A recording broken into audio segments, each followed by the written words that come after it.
podcast where we talk to smart people, but not necessarily done by smart people? That is an awesome question. This one goes down probably on one of my top 5. Hey, I like nutrition. I like to eat food. This is the coolest thing ever. We're going to do this forever.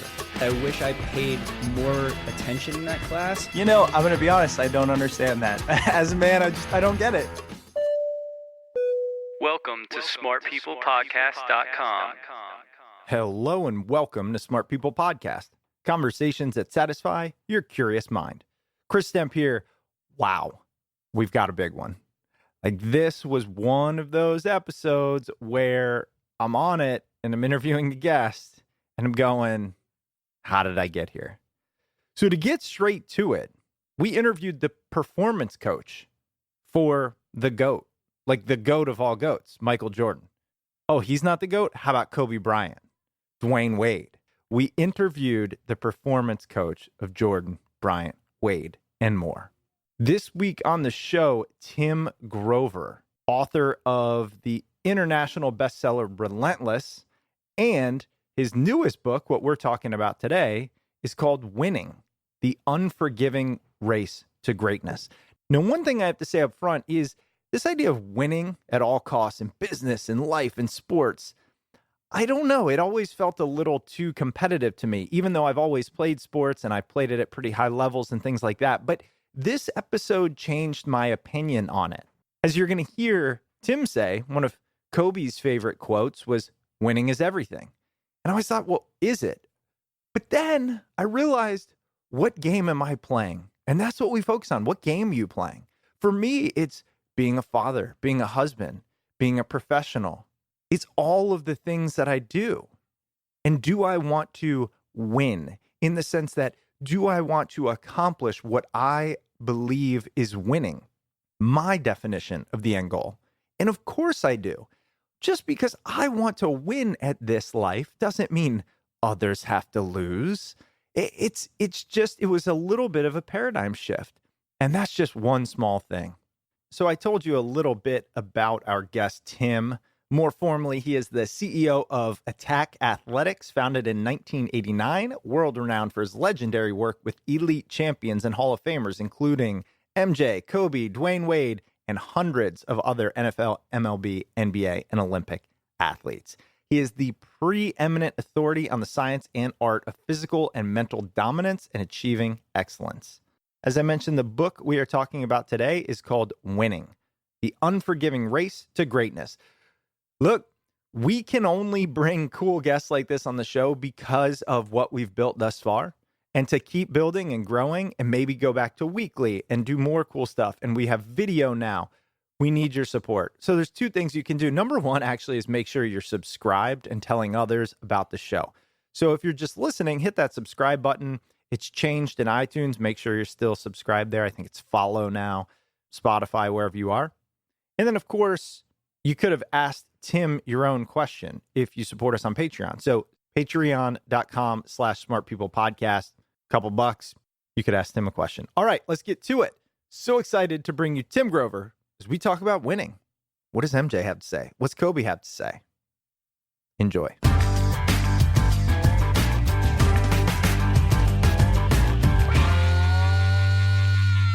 So I've got your book here, and I'll tell you, even if it didn't have the backing of some of the superstars that it does, it's a book worthy in its own right, just given your knowledge, your experience.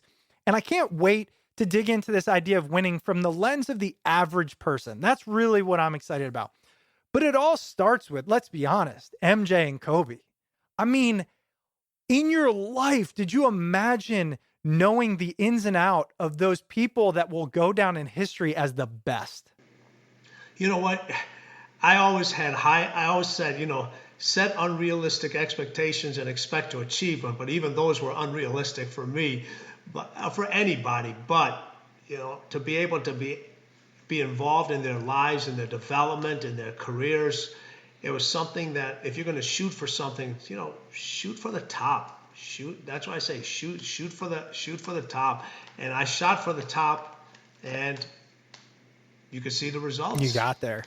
Actually, That's a good place to go. There's a lot of places I want to go, especially around Michael and Kobe and all that. But the average person is never going to interact with them. Do you think that the average person should still strive to win no matter what? Like that should be a goal in life, is to find the thing or things that you at least want to consider yourself a winner at. Yes. And that's important what you just said, Chris, is find the things that you want to win at.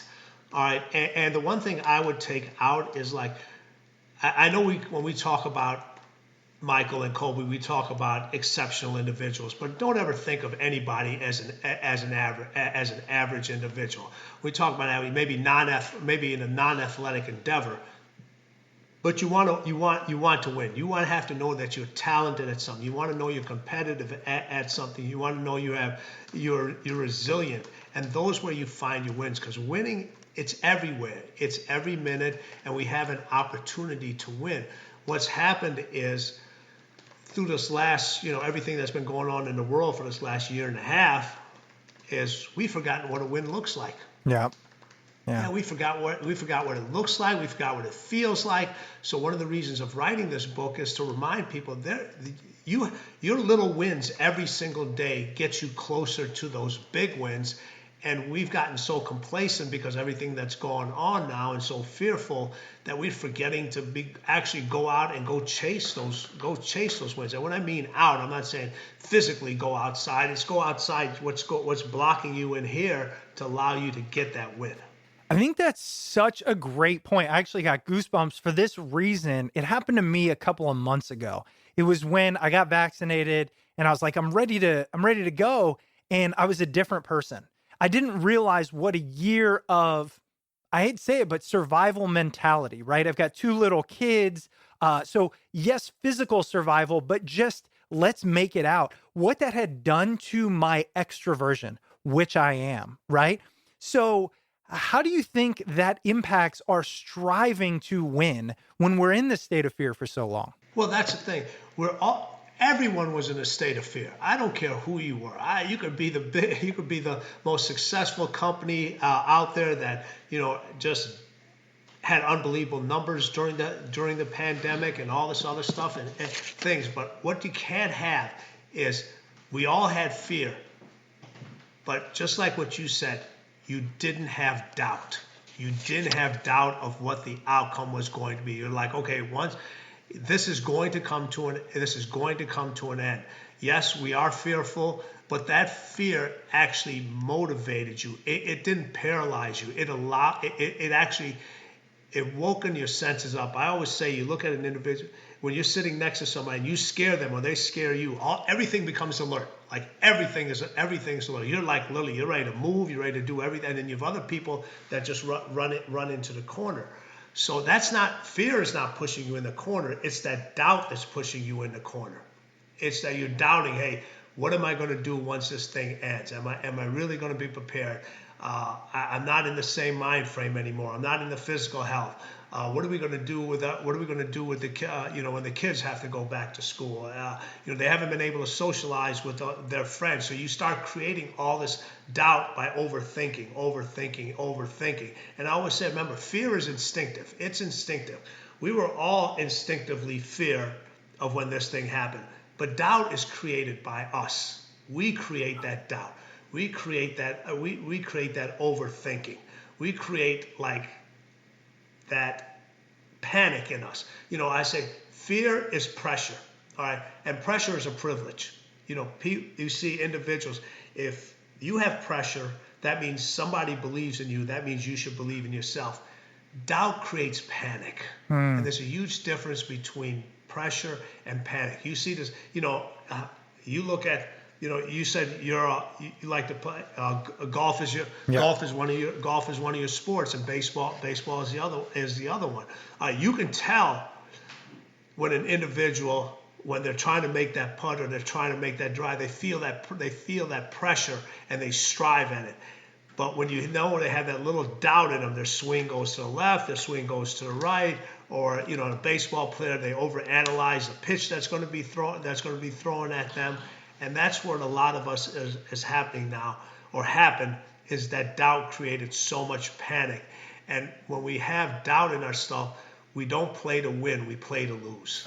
We play not to lose. You're one of the first people I've actually heard differentiate fear and doubt. And I love it because I've actually gotten sick of this common refrain that fear holds us back from everything. Because I always felt like, for me, and there's a lot of endeavors I'm trying to conquer, and I've always felt like I don't feel scared. I know what fear feels like. I don't feel a fear, but man, do I doubt myself. And I'm glad you highlighted those because it's always confused me. I go, I'm not making progress, but I'm not scared of the progress. What am I scared of? And it's more, I'm doubting my ability to do it. And if I put the time and what I want to get into, sacrifice into it, will I succeed? Yeah, exactly. That's what I said. Listen, we all have both of them. We all have it. You know, we're built that way. Everyone experiences fear. We're built that way. But the greats don't have doubt. They don't have doubt. Listen, you look at Michael Jordan and Kobe. All right, did they have fear when they stepped out on the basketball court and take that last second shot? Of course they did. But they didn't have any doubt of the end result. Wow.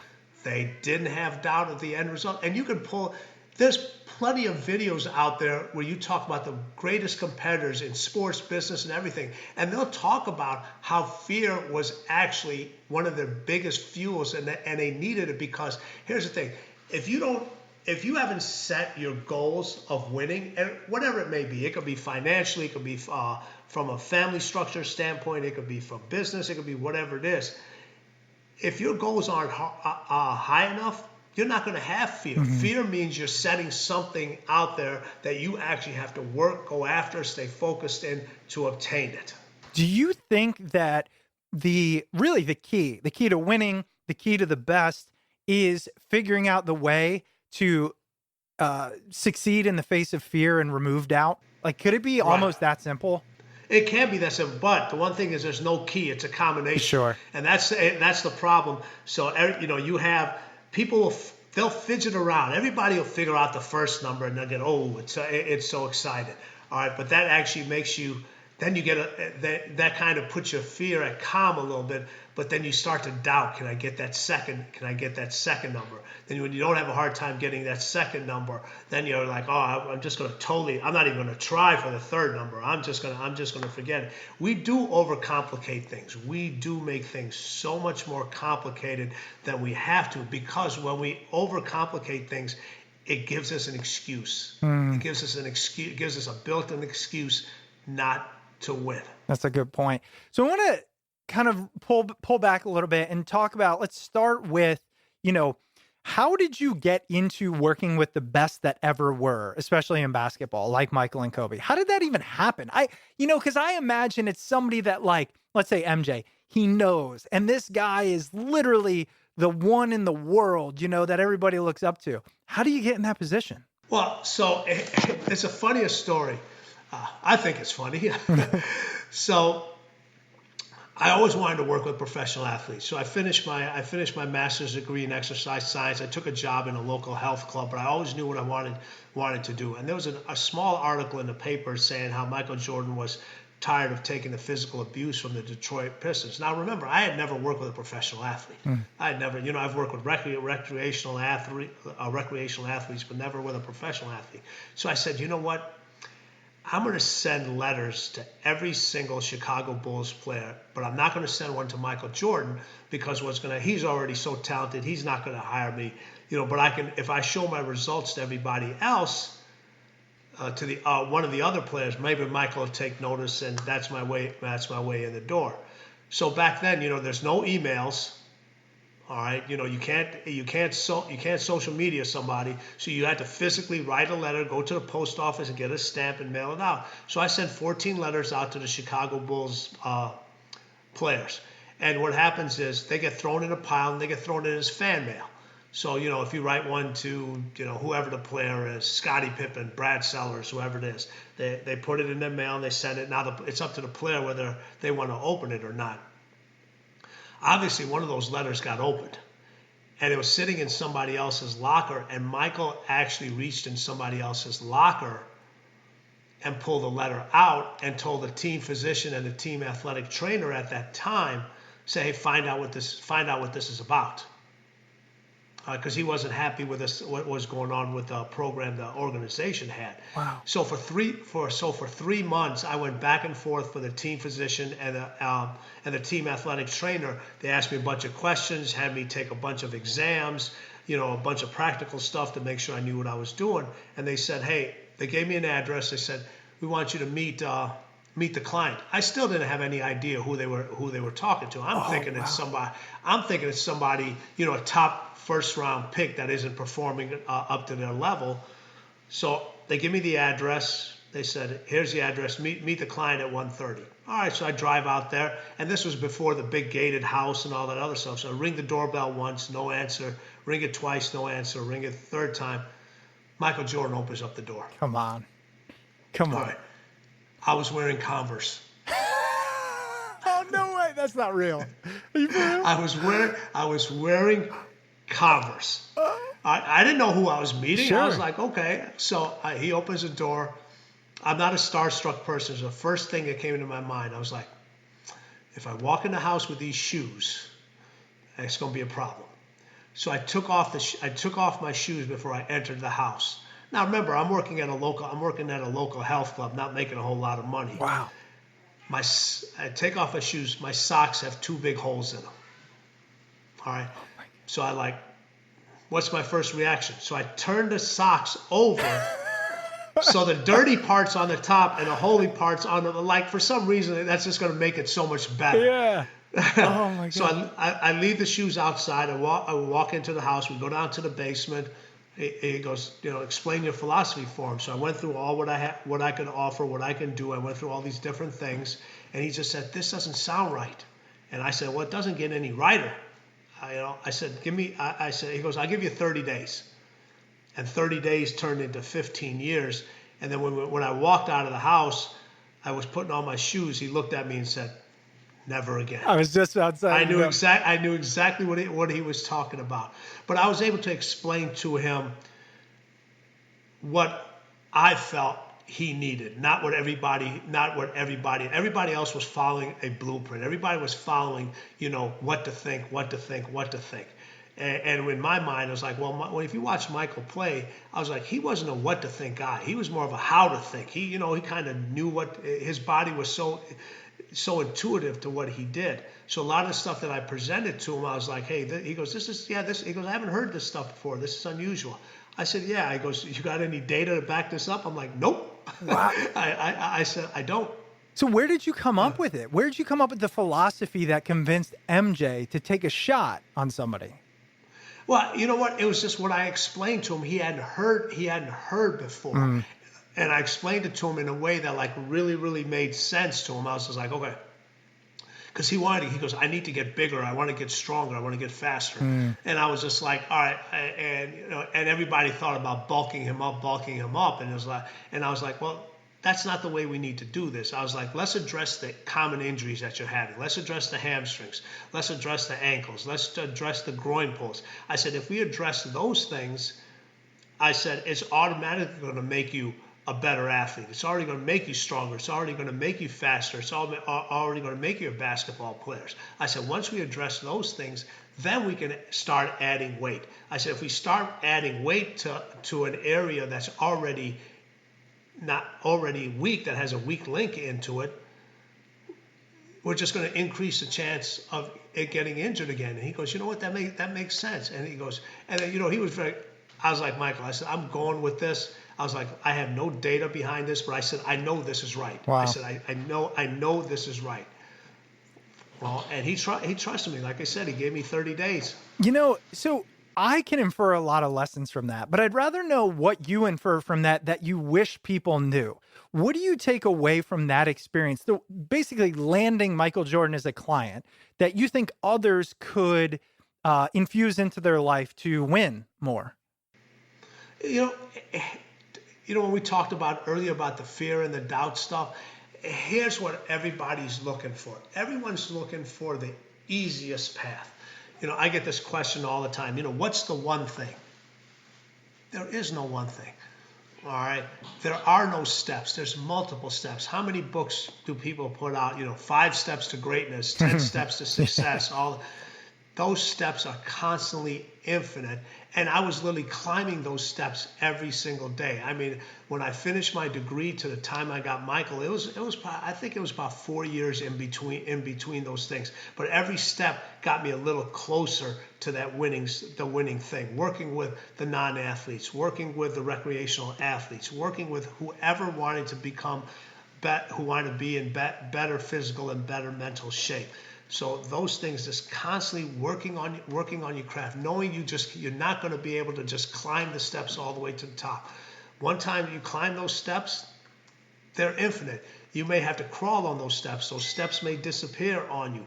There is no easy way to success. There are no shortcuts. But put yourself in the best possible position. Do the work. Do all the work that's necessary, because you're going to get an opportunity. You will get an opportunity, and are you ready for that opportunity? When all your preparation, when it met that opportunity, were you prepared correctly?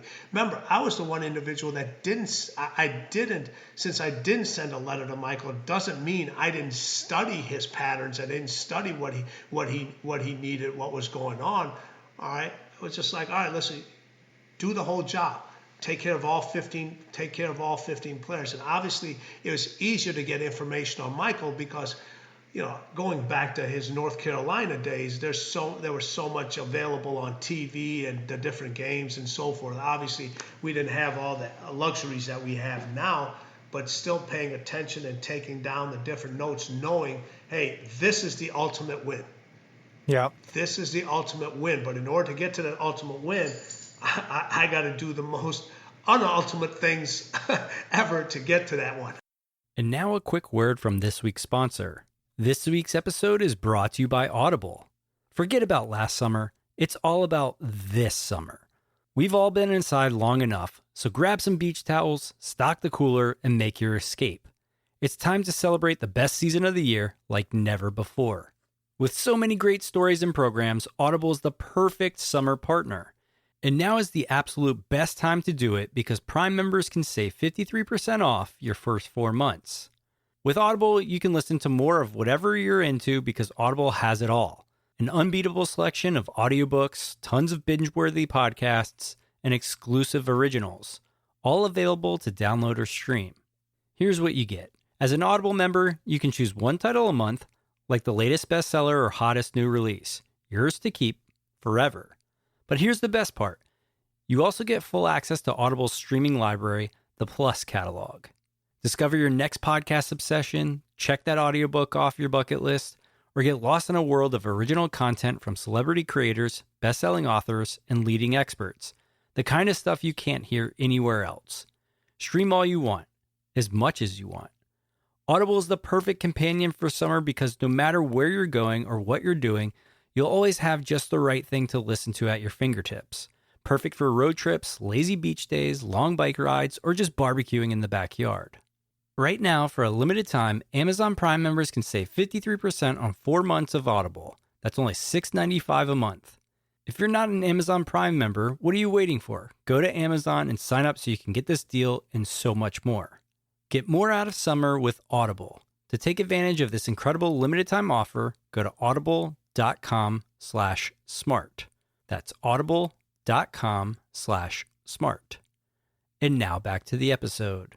Well, and what I like about it, I use this story similar to us starting this podcast, which was, you didn't overthink it. You didn't question yourself. Oh, who am I to have Michael, whatever. It was just like, look, I'm going to do it. I'm going to take a shot.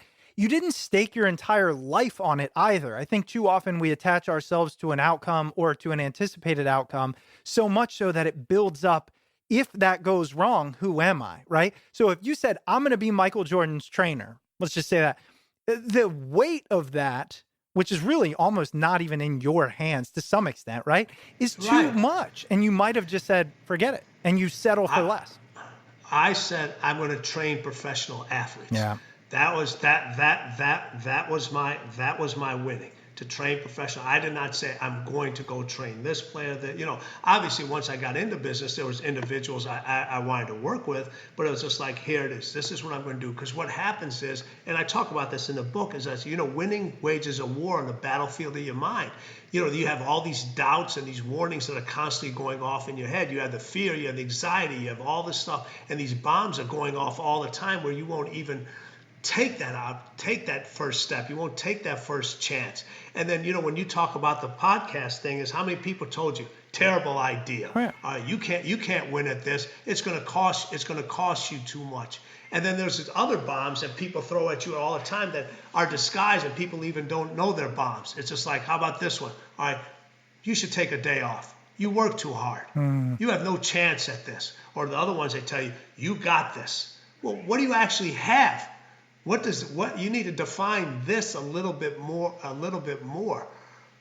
Well, so we have this war that's all constantly going on in our minds, and then we let other people actually control what's going on there. We allow them to have all the explosions in there, but they're so more strategically better at this. They hit you with the stuff that you're not even thinking about. You know about the fear, you know the anxiety, you know that, but they hit you with all the positive stuff, and you're like, really? Yeah. Do I really need a day off? You know, am I really working too hard? Maybe your definition of working hard and my definition of working hard is totally different. Yeah. You know, that reminds me of something I heard you say about feedback that I found fascinating. So I work in leadership development, and there's a lot of refrains about feedback that have always confused me. So a big one is like, you know, always be seeking out feedback, welcome feedback, look for feedback, seek feedback. The problem I always had was, what if I don't think that person should be giving me feedback, and just because they're in a position of power or whatever, does that still mean I need to take it? And I heard you mention, I heard you mention that we should be selective about the small group we're willing to take feedback from, and they Very should selective. have earned that. Tell us about that. Yes. Yeah. Listen, you have to. Yeah. I have this thing I say. If you go into two rooms, you go into a room with a conversation with successful people, and you go into a room with non-successful people. And again, this isn't about financial. I just want to make sure this is always, everyone always equates success as money. It's not about that. All right. It's about winning in whatever your endeavors are. The conversations of the success, let's talk about parenting. The conversations of individuals that believe they have successful parenting skills is going to be completely different than the conversation that had in a room with parents that feel like they're not doing the best job. The ones that aren't doing the best job are going to be using a lot of the victim mentalities. And that room is going to be so much bigger. And they're constantly giving advice to each other. And the advice they're giving them is not advice that they should be taking. It's more of the comfort advice, because they want to add more people to that room. This other room, there's less people in there. They've earned the right to be over here, and they're having a totally different conversation. A totally different conversation. The difference in the room where people aren't winning is they don't know the difference between feedback and criticism. They don't know the difference. All right. The people that are winning and successful understand that feedback and criticism, it's the same thing. It's just how you hear it. It's exactly the same thing. And if you look at the most successful athletes out there, that after they got done playing, or even while they were playing, they had the smallest circles. They had the smallest circles. They had a few people that they could really trust, they could really count on, and those are the people they listened to. They were the most coachable individuals. They were by far the most coachable individuals, but they only listened and took feedback and criticism from select individuals. And they would question it if it wasn't right. Right. And they would trust that. I've heard you say that about Kobe and Michael and some others about this coachability. But what I find interesting is you're not saying coachability means be open to everyone. That would just overflow their understanding of whatever they're trying to do. And that's exactly what happens now. You know, you talk about individuals that are like, they will literally they'll go through every single podcast, every single social media person, until they find the exact message that they want to hear instead of the one that they need to hear. There's a big difference. There's a big difference there too. Because listen, what is the brain designed? The brain is designed for. The brain is designed for two things. All right, it's to create comfort and survival. That's it. That's all. It's, you can go through all these other things, and listen. I'm sure you've talked to different neuroscientists. Oh, and yeah. They can get into all to the technical stuff. But in a nutshell, that's what the brain is designed to do. Well, winning is anything, and winning and success is not comfortable. It's uncomfortable. And then what do you have to do to get winning? You can't protect. You got to put yourself out there. If you put yourself out there, you're going to be unprotected. So everything the mind is designed to do, you have to do the complete opposite.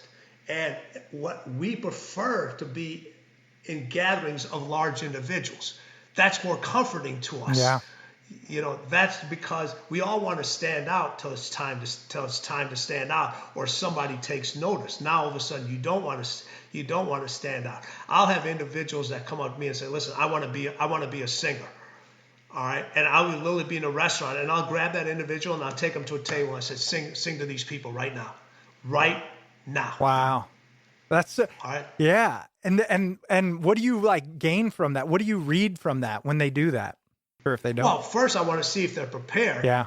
All right. Well, so if you want to be a singer, if you want to be an entertainer, you got to be willing to entertain at any moment. Yeah. All right. Whether you're terrible, whether you're excellent, or whatever. Every comedian that's always, you talk about the biggest comedians out there, they've all said the same thing. Man, I was horrible in my first show. I was horrible in my first show, my second show, my third show. That's building the resiliency. Yep. That's building that stuff over and over again. Then you get to find out who really gives you feedback and criticism, because the ones that tell you when you didn't perform well, then they tell you, "Oh, it's going to be okay." That's what you're settling for, is okay, and you're only settling for fine. Okay is not a solution. It's not an answer. Fine is not a solution. It's not. How's it going to be okay? All right. And before somebody else tells you that, you have to figure that out yourself. You should be already knowing, hey, yeah, I sucked at this. I really did. I wasn't prepared. My material wasn't bad. My delivery was this, all this other stuff.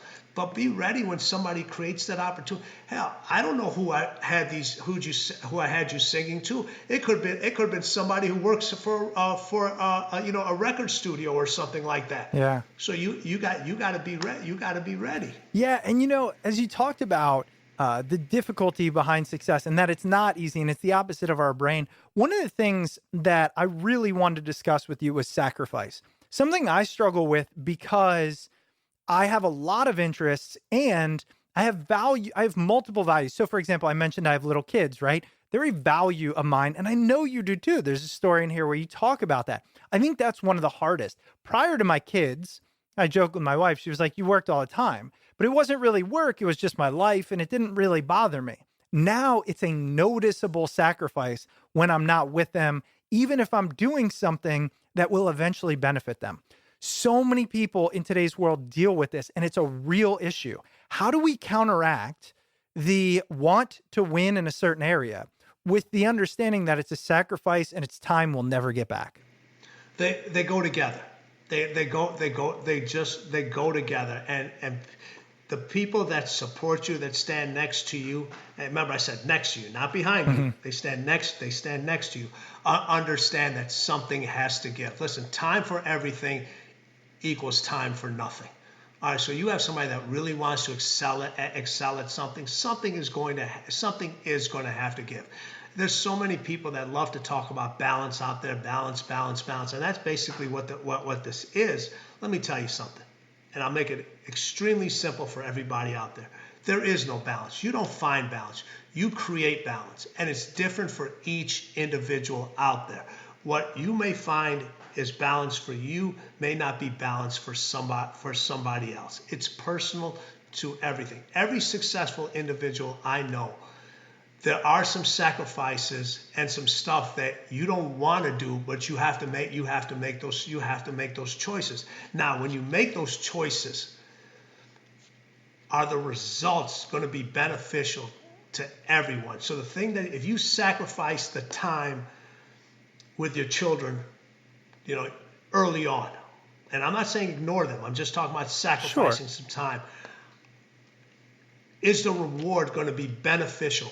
Is it just beneficial to you, or is it beneficial to everybody else? Is what you're doing now going to allow you to create more time, create more experiences, create more, whatever it may be, whatever you're trying to create out of that balance?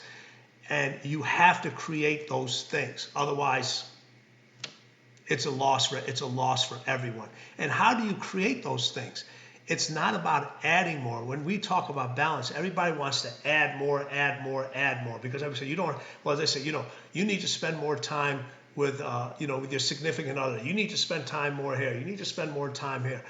So everything is like you need to spend more. So now you try to add all these things when it should be the way you create more balance is by deleting the unessentials. All right. So you got to delete some things. You got to delete some things. And I always said, listen, having the ability to be in the moment all the time in whatever you're doing. So if you're at work and you're doing your career, all right, be in that moment. Manage focus, not time.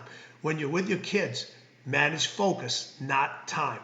Be with your kids. Be with your significant others. The most successful individuals have the ability to shift those things. They have the ability to be with somebody, with their family, with whatever they're supposed to be with. And when that's over, there's no lag time to go like, all right, now my focus is back at work, or now my focus is back over here. Where you lose the time is the gap in between. You know what that makes me wonder? We most of us watched the MJ documentary. We've seen the Tiger documentary. We've seen some of the best, and it's very clear: hard work, dedication, focus. Obviously, it's a prerequisite. But you got to see it. I mean, they're not robots. They had to shut it off. How does somebody? Let's take Michael, right? Just because I know his drive to win was just unbelievable. How did? Let me ask it this way. When he was not shooting, watching film, whatever, and that had to exist, was he beating himself up about not doing it, or was he able to detach and just recuperate? He was able, and that's so significant. That was one of the biggest differences between Kobe and MJ. MJ was able. It was easier for him to detach. I talk about Michael had, he had golf. Golf was his. Yeah. Golf was his thing. He's just like, hey, that was where he created clarity in his mind. All right. So he had the golf. He liked, I don't call them watches. I call them timepieces. I wear a watch. He wears a timepiece. All right. I drive cars. He drove automobiles. There's a huge difference. Yeah. We live in a house. He lives in an estate. But the thing with Kobe didn't have those interests. He didn't play golf. He wasn't a collector of things.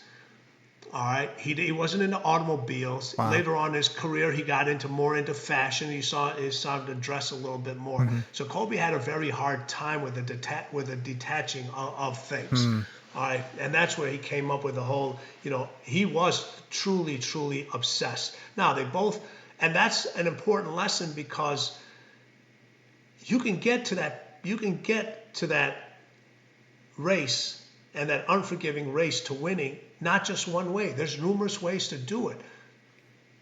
Understand what the damage is going to be along the way. There is going to be some damage.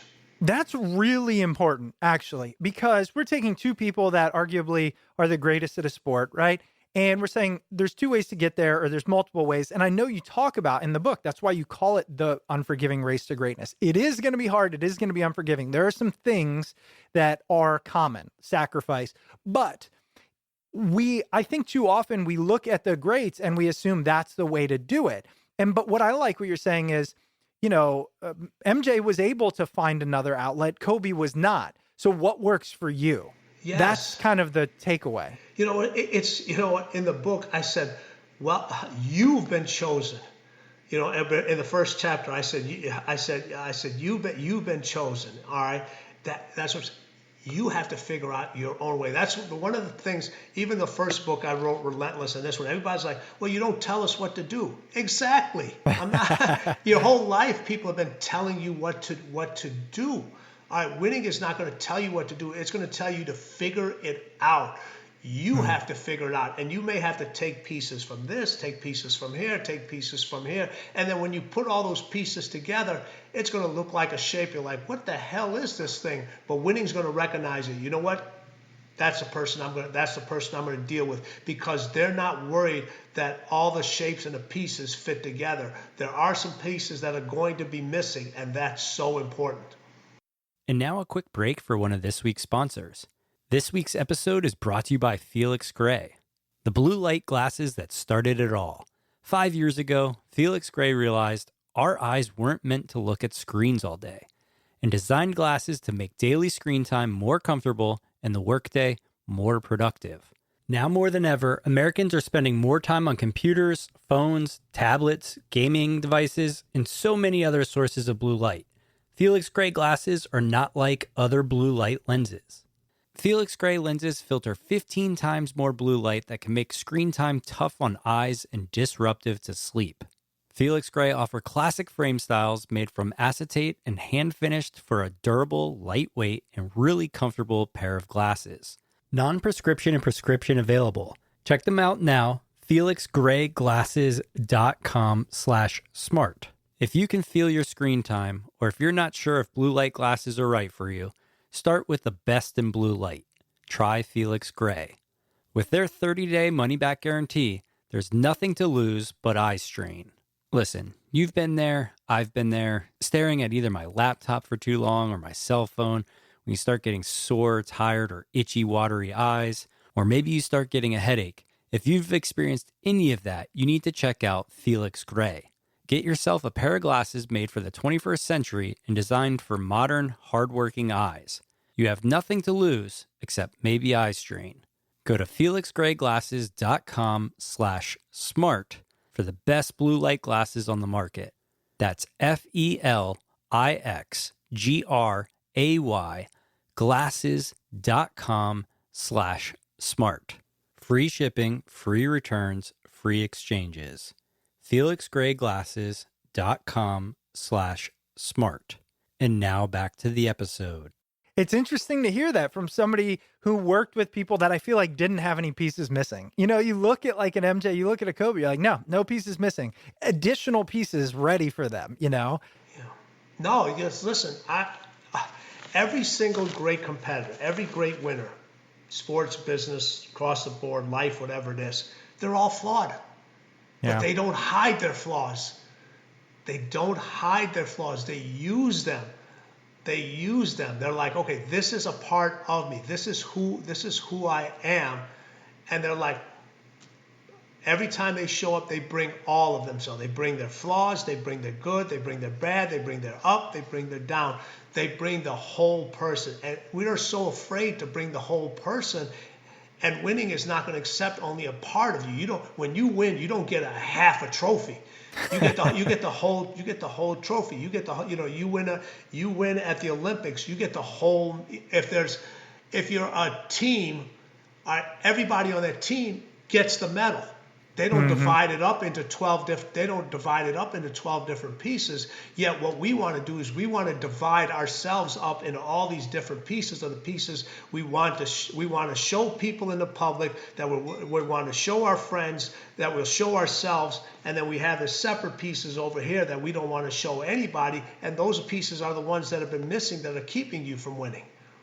Let me ask you, I find this to be hard to do in today's day and age, which is have that singular focus. So what do you say to and I know you do a lot of talks, you talk to a lot of people in the business world and this and that, who they have their job and let's say they don't love it, right? Because I think it's hard for people to find their basketball, right? It pays the bills, they're working towards something. Then they've got the family, right? Then they hopefully have some creative outlet. Do you recommend, find the thing that you want to dedicate the amount of focus it takes to win? Or how do we, the person sitting there who's got three things going on, how do we help them get to the win? Well, again, it's putting put things in perspective of the order that you want that are the most important during that time. Listen, as every single workout that I put my guys through, they didn't enjoy a single second of it. Not one. Yeah. Not a single. So no one enjoys me coming knocking on their door at 4:45 in the morning after they played 40 minutes and said, "Time to go." Time to go. So you're not going to love 100% of anything you do. You're just not. All right. But do you crave that end result so much that the work becomes irrelevant? And you might not be in your best situation right now. You may not be doing the job that you want to be doing, but is it still leading to wins for yourself, wins for your family, and getting you closer to what you want to do it, or are you just doing it for comfort? We do stuff with our families because we want to or we have to. There's a big difference on that. All right, winning wants you to do stuff because you want to. You want to win. All right, and you actually put those wants into action. And we do a lot of stuff because we have to. I'll give you a great example. Everybody on Valentine's Days will go out and buy their significant other flowers because that's what we have to do. Yep. That's what we have to do. Let me tell you, for all people listening here with their significant others, bring them flowers on just an ordinary day. Because that's something that you wanted to do, and watch the reaction of that person. You're going to get two reactions. Either they're going to be so grateful and so happy, or they're going to look at you and say, "What did you do?" They're going to be confused. Yeah. Say, Yeah. "Hey, what did you do?" So it's the same thing over here. Listen, you got to put those things in the order that you want to do, and that order doesn't have to stay that way every single day. It can constantly shift. Distractions are out there. We're so distracted now. We got the biggest distractions right here available to us. All right, listen. I have the same thing. I enjoy a puppy rescue video, a cat thing, just as much as the next person. But once I watch that for a little bit, I can go back to doing what I'm doing. Sure. Writing this book was not easy. Going out there and putting the word out there to individuals was not easy. We wrote a very successful book, first one, Relentless, and the reason it took us 8 years, with myself and my co-author Sherry Wank, is that we didn't want to write this book and everybody say it's just like Relentless. And we worked in that process for the eight years, and knowing that, listen, winning was a test. It was a test with no correct answers. We didn't have any correct. Nobody said, well, if you do this, this, and this, this book is not going to sound just like Relentless. We took the test in it, and we were like, all right, we'll see. Well, now we're getting answers from other individuals. Right. Yeah, exactly. One thing, as we're kind of dancing around it, when we talk about there's not really such thing as balance, we have to put things into priority. We have to focus where we want to win. I think in today's world, it's more than ever because of all the distractions and the opportunities. My brother is a musician, and he's been a signed artist. He does all these things. And I was talking to him about where you're going to place your focus to keep succeeding and prioritization. You and anyone with kids listening right now, put it on mute because there's going to be some choice words. But you have a phrase and you talk about in the book that I think is important because I'm not great at it. And it's the I don't give a fuck muscle. Tell us about that and the importance of it and how we can all use it, even if it's not in our general personality. Well, first of all, you got to work that muscle. It's just like anything else. For most individuals, it is so atrophied and so small they don't even know how to do it. So you got to learn how to start You got to learn how to start flexing that muscle. And how do you start learning and flexing that muscle? Is you have to master the art of no. You got to master the art of no. That's it.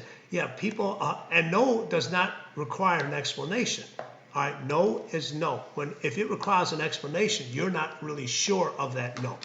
All right, so that's the way you first start flexing that muscle. And most of the people that you say no to, you should have been saying no to a long time ago. And it's funny, once you start saying no to them, now all of a sudden you become selfish, but they don't remember all the times where you said yes to them, where they were being selfish about. They were being selfish about those things. Yes. Yes. Yeah, and then what happens? What I tell everybody is, the reason you got to flex that muscle. Imagine if you were the navigation system. If you don't flex that muscle, imagine if you were listening to Google Maps, Waze, MapQuest, all at the same time. Everyone's telling you what to do. And you're going to end up in all these different directions where when you flex that muscle, you say, this is the direction this is the direction I want to go to. I don't want to listen to this. I don't want to listen to this. This is what I have to listen to. And a lot of that person that you have to listen to is yourself. People this is not easy. And if you're looking for friends and you're looking to be liked, this is not the way to do it. But if you're looking to be successful and you're looking to win and you're looking to have more allies in your corner and less friends and actually have the friends that matter, the more you flex that muscle, the more like-minded individuals you will attract. The less people will judge you. The less people will go against you. More people will understand you. Tim, you know what I love about that? And I'm going to use this metaphor for a long time. When you mention the maps, because you can, I do this on a daily basis. I just did it the other day. You can type the same address, the same destination, the same goal, we'll call it in this, into 3 different mapping systems, right? You could do Apple Maps, Google Maps, you could do it in Waze. And it'll take you different ways, but it'll get you there. But the process will be different. So Waze, you might, see where the cops are. I was on Google Maps the other day. It took me on a toll road that cost like $10. You know what I'm saying? So yeah. I like that analogy just because I speak a lot for myself on this show. I don't always trust the path that I've chartered. That's why I started this show, right? 10 years ago when we started this, the idea was smart people can tell me what to do. And through the journey, I've learned smart people can inform my thinking, but never tell me what to do. It's a big difference. Huge difference. Huge difference. I'm wondering. Oh, go ahead. No, go ahead. I was going to say, I'm wondering, going back to the athletes who are coached their whole lives. Like I always think about the person coaching MJ or Kobe. Does Kobe come off the court and say, what do you think? Or does he go, I'm one of the best in the world. Why are you talking to me? How do they balance that coachability feedback with, no, I am the expert here?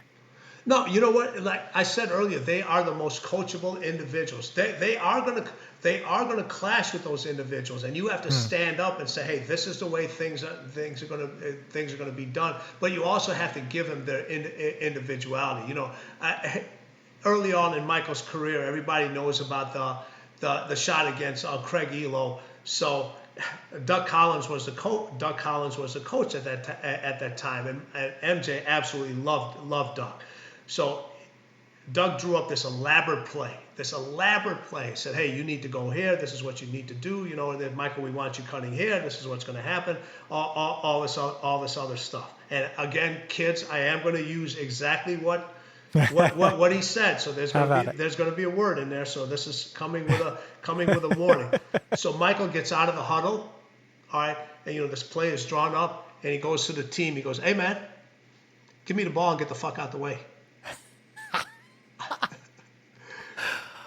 I love that. I love it. That now, during the whole game before that, coachable, you run, here it is, this is what we're going to do, no problems, here it is. But during that moment, you earned the right to be that person. Most people don't have the right to be, and most people that are coaching you at something that you're better at haven't earned the right to even talk to you at that different level. But their ideas and thoughts are always better. You know why? Because they love to make suggestions, because suggestions gives them an out. You have to make decisions. There's a huge thing. Michael made a decision during that time to say, give me the ball and get the F out of the way.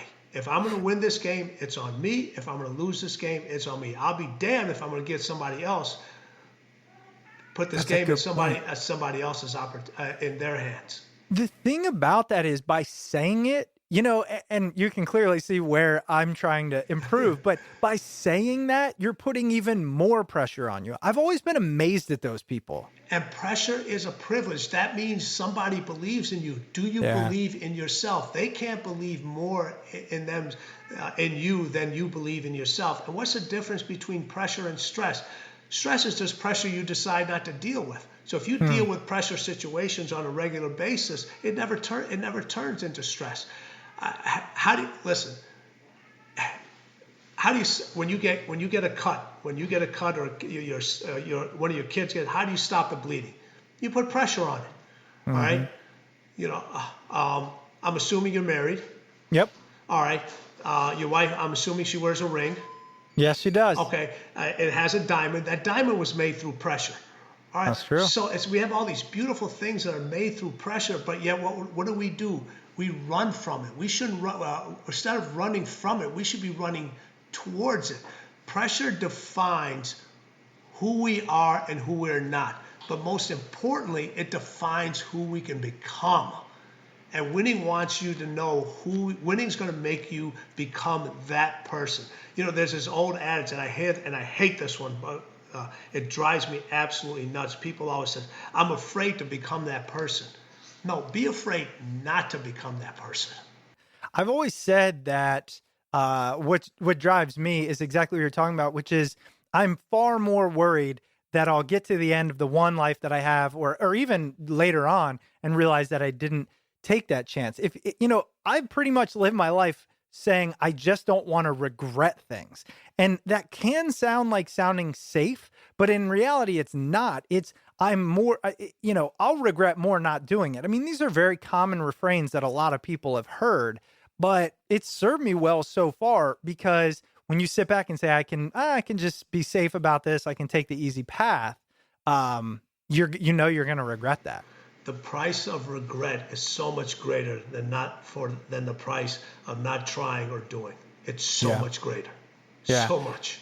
So as we wrap this up, you were talking about your previous book, but then you wrote Winning. And I know winning is a little bit more about the doing, the how to win. What are the things, I'm not asking you to boil it down into one, but what are the things you like people to take away from it? What are the things, you hope people's behavior changes by reading this, by understanding this, by learning these things? Well, you know what? Everybody in life at some time you've fallen, you've lost, you've failed. All right. You can't win without those things. All right. That's no reason for you not to stay in this chase. It's for you not to stay in this race. Understand that winning it's not a marathon. It's a sprint with no finish line. There is no finish line. And we don't really have the luxury of taking our time. A lot of us want to take our time. And we always talk about, it's the, and this one you get a lot of feedback from your listeners. All right. And this is when I totally disagree again. You said, it's about the journey, not the destination. Well, winning wants you to take the journey because it knows the destination. Why take the journey if you don't know the destination? Whatever your destination is, define it, know what it is, and this book will show you what you're going to see, what you're going to feel, what you're going to touch, what you're going to know in that journey to whatever your destination is. Because once you get to that destination, as Kobe Bryant described winning, he said, winning is everything. Winning is everything. I love it. Tim, it's a great way to go out. It's not just, yes, it's motivating, but it's grounded in, like I said, rubbing shoulders with the best of the best. And not only the stories and the anecdotes, but the things you've learned. The book is Winning: The Unforgiving Race to Greatness. And like you said, it's following on from Relentless, another bestseller, fantastic book. Tim, where else, look, don't go hiding from us. You've got such great info to share. Where else are you? Where can our listeners go aside from, of course, we'll link to the book? Yeah, listen, my website is timgrover.com and my Instagram handle is @timgrover. I'm like the easiest person to find. I know, and it's a pretty easy name. Thank goodness. Yeah, Sometimes it's a struggle. Well, Tim, I really appreciate it. Congratulations, man. You've had an awesome life, and thanks for sharing this information. My pleasure, Chris. Thank you. Thank you. Well, that was Tim Grover, and I hope you enjoyed the interview. His book, Winning: The Unforgiving Race to Greatness, is available wherever books are sold. And I have to say, I definitely recommend picking this one up. It is a fantastic read. All right, let's move into the quick housekeeping items. If you ever want to reach out to the show, you can email us at smartpeoplepodcast@gmail.com or message us on Twitter @smartpeoplepod. And if you happen to be in the mood to support the show, you can head over to patreon.com/smartpeoplepodcast. And if you become a patron over there, you can also join the Discord. So you can come hang out, talk with some listeners, with myself, and we're hoping to turn it into an all-around good time. And of course, if you want to stay up to date with all things Smart People Podcast, head over to the website and sign up for the newsletter. All right, that's it for us this week. Make sure you stay tuned. Make sure you tell a friend about the show. We've got a lot of great interviews coming up, so we will see you next episode.